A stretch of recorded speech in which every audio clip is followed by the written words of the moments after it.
जाति और धर्म के खिलाफ नहीं, अन्याय, अत्याचार, गैर बराबरी और प्रदूषित मानसिकता वाले लोगों के खिलाफ।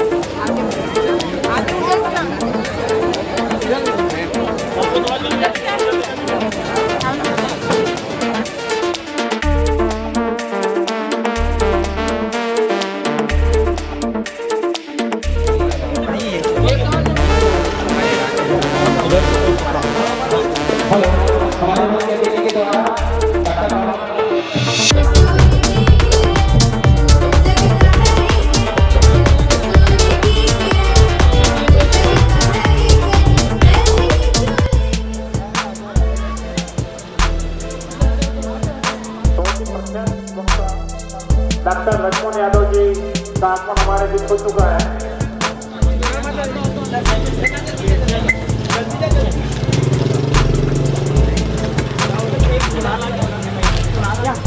हेलो, आप सभी से निवेदन, आप लोग अपनी जगह पर ही रहें, आप लोग अपनी जगह पर ही विराजमान रहें।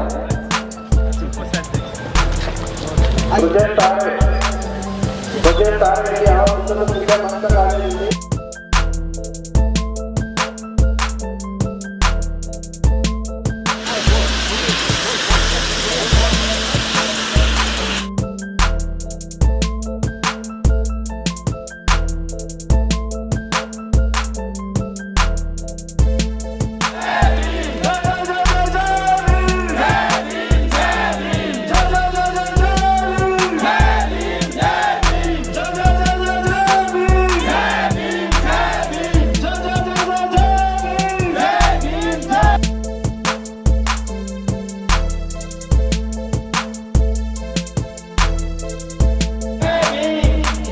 सभी सम्मानित मंच एवं सम्मानित समस्त बौद्ध उपासक अनुरोध करते हैं कि हमारे बीच उपस्थित प्रख्यात प्रवक्ता डॉक्टर लक्ष्मण यादव जी का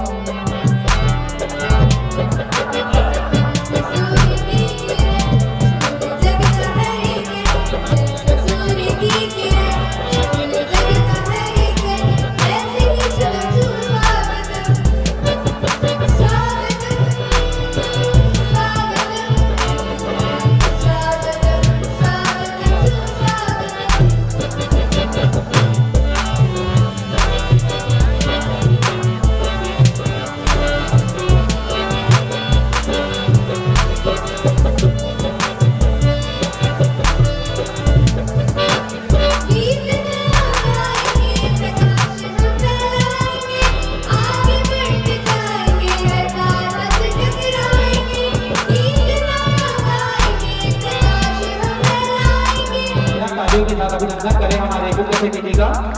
प्रवक्ता डॉक्टर लक्ष्मण यादव जी का स्वागत करने के लिए हम डॉक्टर लक्ष्मण यादव जी का स्वागत कैसे करेंगे। नाम संस्था पदाधिकारियों से भी हम अनुरोध करते हैं कि कृपया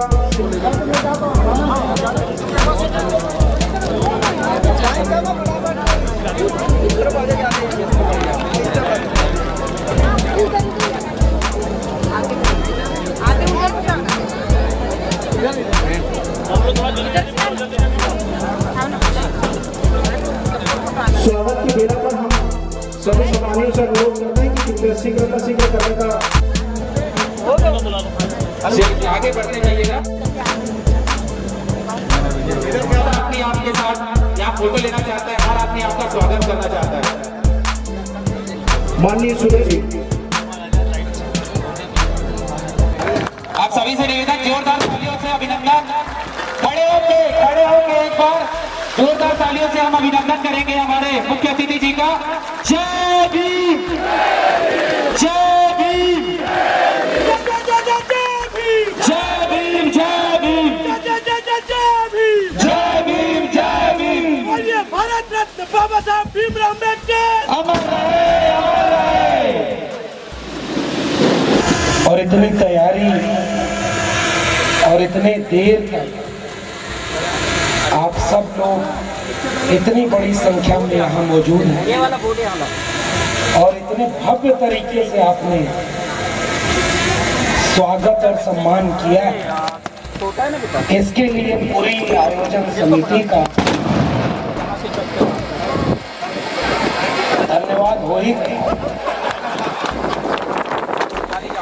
और जो लोग इसकी तैयारी में लगे बता दें कि कितनी देर बाद ये छूटेगा, तो उसी हिसाब से और अगर अभी बचा है तो इसको 4 जून के लिए बचा कर रखिएगा, उस दिन छोड़ा जाएगा। हालांकि आपने जो प्रेम किया है, ये आपने जो सम्मान दिया है, ये बहुत मेरे लिए बड़ी बात है और पूरे आयोजन समिति का मैं बहुत धन्यवाद कर रहा हूँ कि बहुत भव्य तरीके से आपने स्वागत और सम्मान किया है। बहुत अच्छा माहौल है और ये प्रेम और प्यार, ये सम्मान पहली बार मैं डोंगरगढ़ आया हूँ। आप कल्पना करिए कि इतना प्रेम, इतना सम्मान, ये रिश्ता किसी व्यक्ति का व्यक्तियों से नहीं है, ये रिश्ता विचारधारा का रिश्ता है, जिसकी वजह से हमारा और आपका इतना सम्मान बढ़ा। इसलिए हमारी जिम्मेदारी है कि ये विचारधारा का रिश्ता और मजबूत हो, ये विचारधारा का रिश्ता और आगे बढ़े और हम सब जिस मिशन, जिस आंदोलन को लेकर चल रहे हैं, वो आंदोलन मजबूत हो। उसके लिए भी हम सबको आज एक संकल्प लेना चाहिए और इस कार्यक्रम का चूंकि मकसद एक शाम संविधान के नाम, इससे बेहतर शाम और इससे यादगार शाम नहीं हो सकती। कई शाम गुजरी होगी जिसे हमने अपने नाम किया, कई शाम को अपने परिवार के नाम किया, अपने रिश्तेदारियों के नाम किया, अपने जश्न के नाम किया, लेकिन इस शाम को हमने संविधान के नाम किया है। इसलिए ये शाम अब तक की सबसे खूबसूरत शाम बन गई। और ये जो हमारा और आपका रिश्ता, ये विचारधारा का रिश्ता, उस रिश्ते की सबसे बड़ी माला भारत के संविधान की है, जिसके नाम आज की शाम है।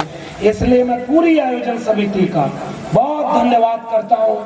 आप सबको क्रांतिकारी जय भीम, जय मंडल, जय संविधान है, इनकलाब जिंदाबाद।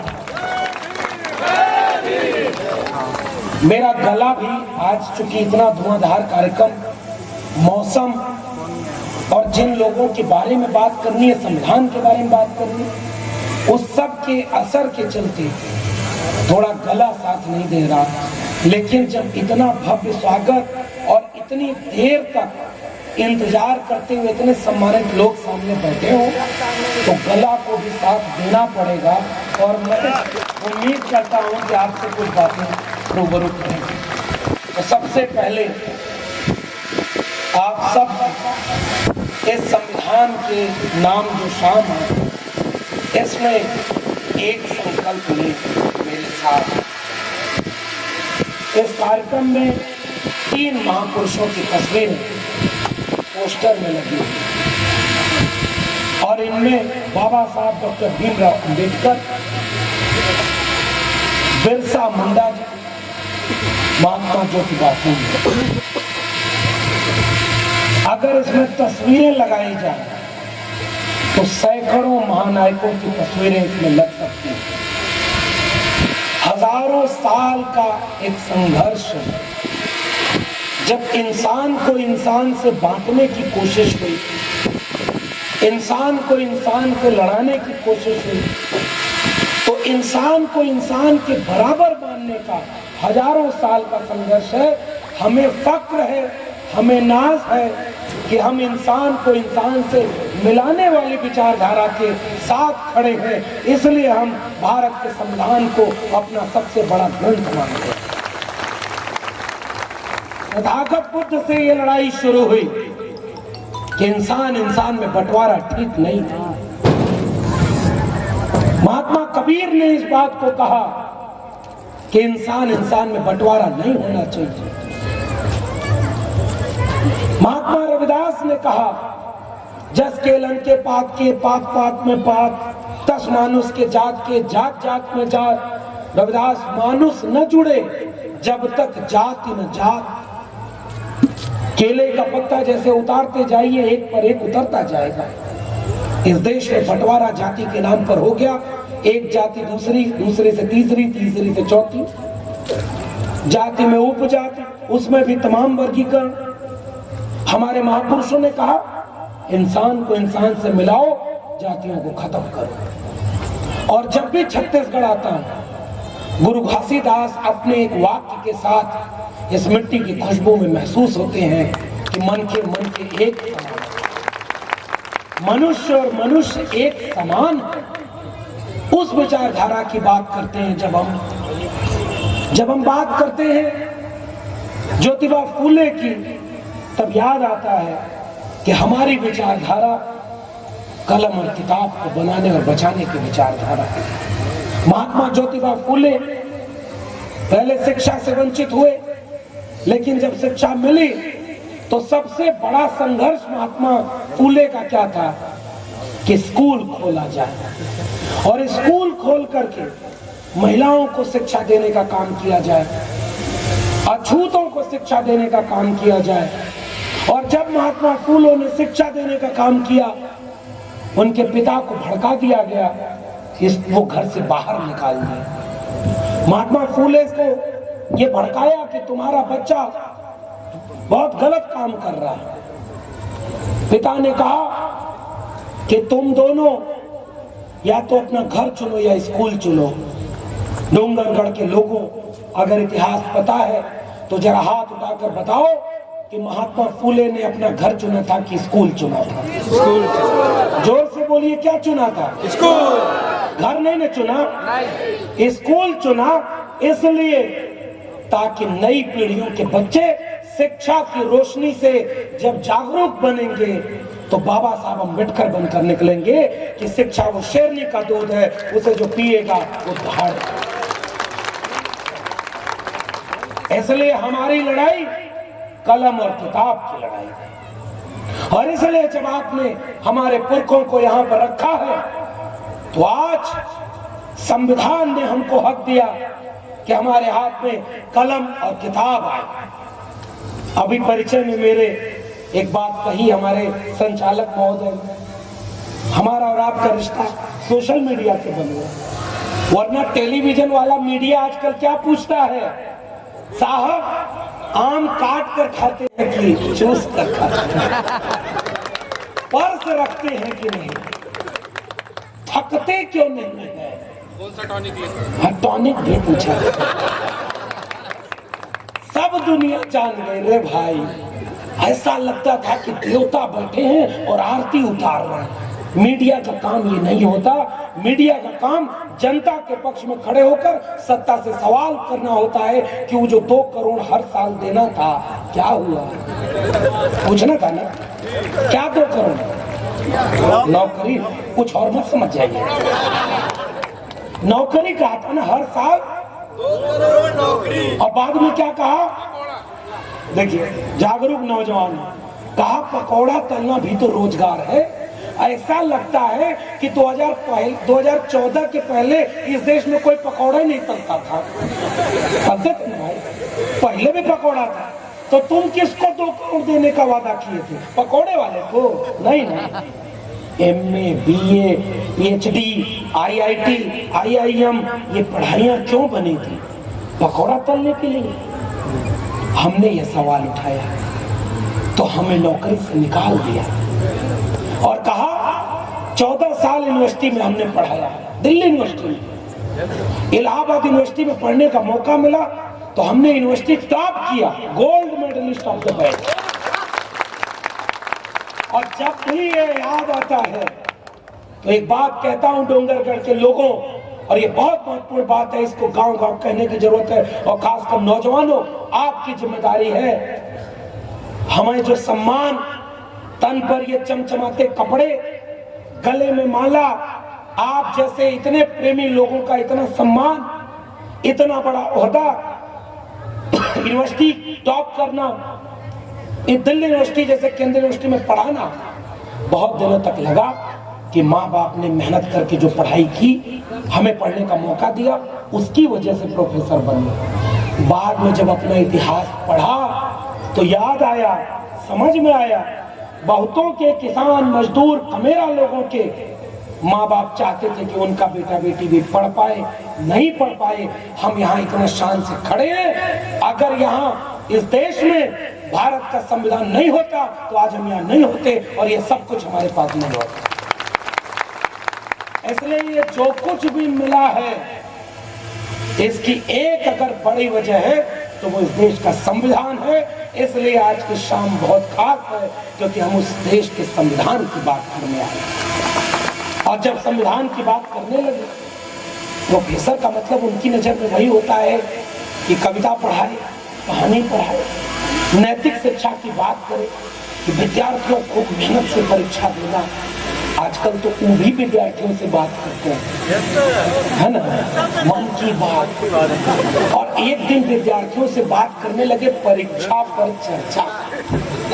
विद्यार्थियों में से ऐसे बैठाए और पूछे कि बताओ तुम्हें सबसे कठिन पेपर कौन सा लगता है। एक शरारती बच्चा जो कम से कम ऐसी किसी आयोजन में आता रहा हो, वो खड़ा होके बोला बैलेट पेपर। समझदार को इशारा। ये वैचारिक मंच है। इस वैचारिक मंच से कोई राजनीतिक बात नहीं होगी, लेकिन उतनी राजनीतिक बात हो जाएगी जिसकी जरूरत इस समय इस देश को है। लेकिन यहाँ खड़े होकर हम किसी भी सामान्य नेताओं का नाम नहीं लेंगे, क्योंकि यहाँ अगर नाम लिया जाएगा तो ज्योतिबा फूले का होगा, बाबा साहब अम्बेडकर का होगा, बिरसा मुंडा का होगा, गुरु घासीदास का होगा, और किसी को इतना हम महत्वपूर्ण समझते ही नहीं कि उनका यहाँ खड़े होकर नाम ले। लेकिन समझदार को आज की शाम संविधान की शाम, लेकिन संविधान जिसने एक व्यक्ति एक वोट का अधिकार, संविधान जिसने शिक्षा का मौका दिया, संविधान जिसने महिला और पुरुष को बराबर का मौका दिया, वो संविधान जिसने सम्मान दिया, वो संविधान जिसने अधिकार दिया, वो संविधान जिसने इंसान को इंसान से बराबर खड़ा कर दिया। वरना क्या इस देश में इंसान और इंसान बराबर थे? बताओ डूंगरगढ़ के लोगों, आपका इतिहास क्या बराबरी का है? अगर बराबरी का इतिहास होता तो गुरु घासीदास को ये क्यों लिखना पड़ता कि मन के एक समाना? इसका मतलब एक समान नहीं थे। गुरुओं ने, संतों ने, महापुरुषों ने ये कहा कि अरे तुम इंसान हो, इंसान बनकर रहो, मत लड़ो आपस में, बंटवारा मत करो।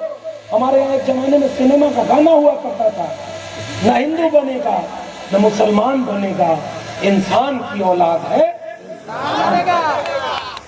कहां से चले थे?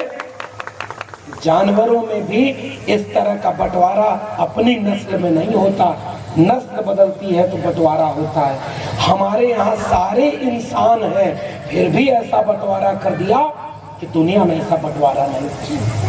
उस बंटवारे को खत्म करने वाली किताब का नाम क्या है? जोर से बोलिए। इस किताब ने उस बंटवारे को खत्म करने की कोशिश की ना, लेकिन जो बंटवारा खत्म नहीं करना चाहेगा वो इस किताब को अपना मानेगा कि विरोध करेगा? सामान्य सी बात। जो चाहेगा, कल तक किसको कहा कि तुम खैर से पैदा हो, हम कहां से, अब छोड़ देते हैं, आचार संहिता में लागू है ना, तो हम बहुत सारी बात नहीं करेंगे। इसलिए भी नहीं करेंगे कि जो आयोजन समिति है, हमारे सम्मानित लोग हैं, इतनी मेहनत करके 2 दिन की तैयारी में इतना अच्छा कार्यक्रम किया, तो एक वैचारिक संदेश यहाँ से जाए। सिर्फ हंगामा खड़ा करना मेरा मकसद नहीं, मेरी कोशिश है कि ये सूरत बदलनी चाहिए। मेरे सीने में नहीं, तेरे सीने में सही हो कहीं भी आग, लेकिन आग जलनी चाहिए। इसलिए हम यहाँ कोई हंगामा खड़ा करने नहीं आए।